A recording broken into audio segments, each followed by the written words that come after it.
प्रेम से बोलो शीतला मैया की जय। शीतला शीतल मैया तू माझ्या निरटी हो, शीतल जल कहाँ पावौ माँ।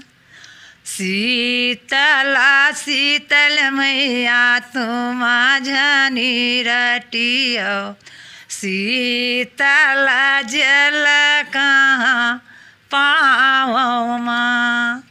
ये काया शीतल मैया माता ओ बंजारी, आठो अंगला जुड़ावो माँ। काया शीतल मैया लीमुआ के डाराऊ, आठो अंगला जुड़ावो माँ।